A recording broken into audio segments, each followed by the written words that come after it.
Hey guys, let's fix this issue quickly.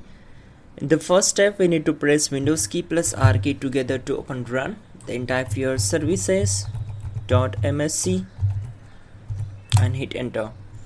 So it will open services window. Then just scroll down and we need to find out the WWAN autoconfig. Simply right click on it, select properties. Once we're here, we need to set startup type as automatic, then click on apply. Then we need to start the service. Once done, click on OK.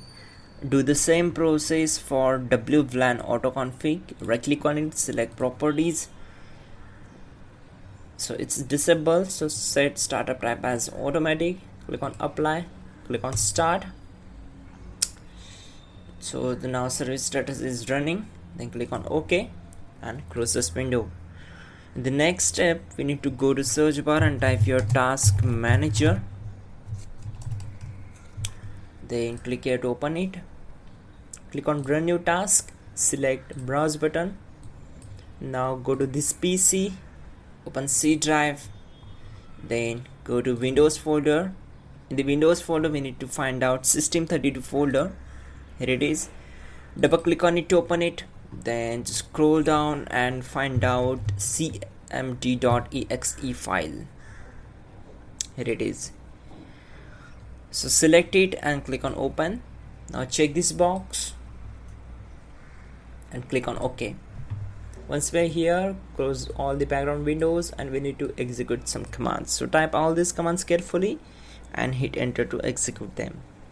This solution is applicable for Windows 10 as well as Windows 11, so don't worry, just go for it. We will fix this issue for sure.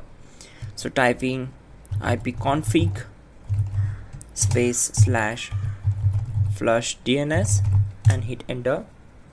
Then type in netsh winsock reset and hit enter. After that, type exit. So it's showing you must restart the computer in order to complete the reset. So we need to hit enter and simply restart the system. The problem will be solved. That's it guys. You can also check out our description link to fix this issue quickly and effectively. That will be a better way and effective one also. And yeah, don't forget to like the video. Please do subscribe the channel.